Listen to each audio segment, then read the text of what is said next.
이혼 후 제게 남은 건 아이와 빚뿐이었습니다. 39의 어느 오후, 이혼 서류를 받아들고 돌아온 집에는 숨막히는 정막만 남아 있었습니다. 법적으로 받아야 할 위자료는커녕 전 남편이 사업을 한다며 제 명의로 빌린 수천만 원의 빚이 고스란히 제 앞에 남겨져 있었습니다. 그때의 저는 무너질 수도 없었어요. 아이를 지켜야 했으니까요. 그렇게 저는 세상이 무섭다는 감정을 뒤로 미룬 채 살아남기 위해 앞으로만 걸었습니다. 그리고 15년이 흘렀습니다. 50대 중반이 된 지금, 저는 그때의 나를 처음으로 다시 돌아보기 시작했습니다. 참 치열하게 살았습니다. 앞만 보고 달렸고, 다행히 아들은 건강하게 잘 자라주었습니다. 경제적으로도 아주 부자는 아니지만 어느 정도는 안정된 삶에 가까워졌습니다. 그런데 참 이상했습니다. 환경은 평온해졌는데 제 안의 바다는 여전히 거칠게 흔들리고 있었습니다.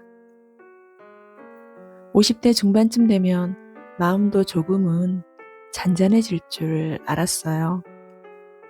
그런데 저는 아직도 제 마음 하나 제대로 다루지 못해 자주 허둥거립니다.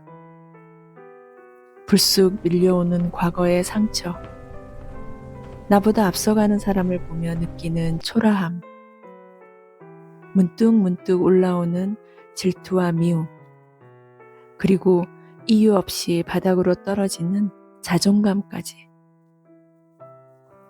남들은 다 어른처럼 살아가는 것 같은데 왜 나만 아직도 길을 잃은 아이처럼 흔들리는 걸까? 그런 생각이 드는 날들이 많았습니다. 예전에 저는 그런 마음들을 인정하지 않았습니다. 질투하면 안 되고, 약해지면 안 되고, 늘 괜찮은 척 살아야 한다고 믿었습니다. 그런데 이제는 조금 달라졌어요. 요즘 저는 내 마음이라는 책의 첫 장을 아주 천천히 넘기고 있습니다. 여전히 작은 일에도 흔들리고 남과 비교하다 쉽게 무너집니다. 하지만 이제는 그 마음을 외면하지 않으려 합니다. 아, 내가 지금 질투하고 있구나. 내가 지금 상처받았구나. 내가 지금 또 나를 미워하고 있구나. 그렇게 서툰 나를 인정하는 연습을 하고 있습니다. 자존감이 하루아침에 회복되지는 않겠지요.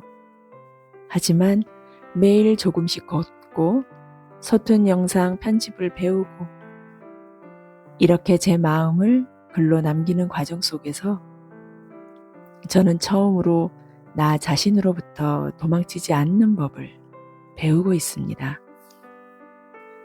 요즘 제 마음속에 가장 자주 떠오르는 질문이 있습니다.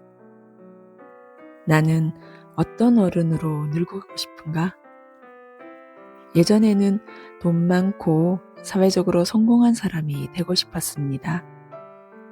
남들에게 인정받고 뒤처지지 않는 삶을 살고 싶었습니다.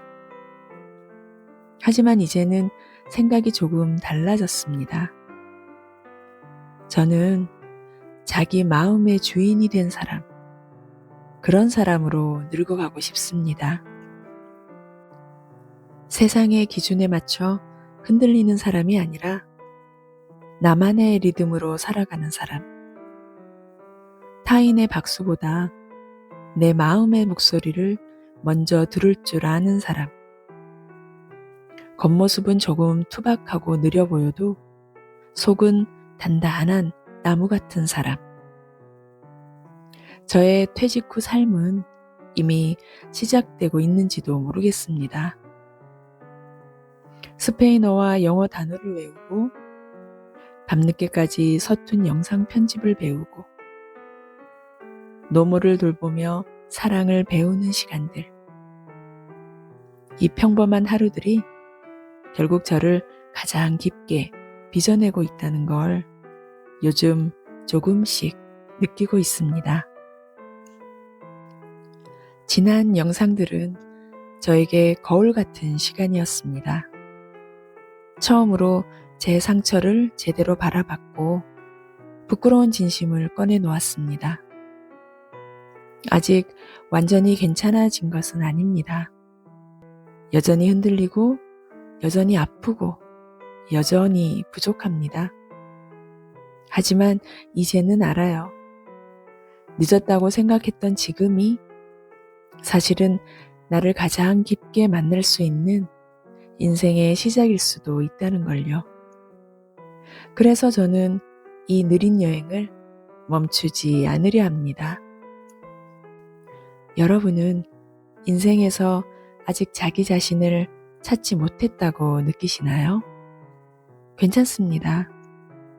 우리 인생은 생각보다 훨씬 늦게 진짜 자신을 만나기도 하니까요.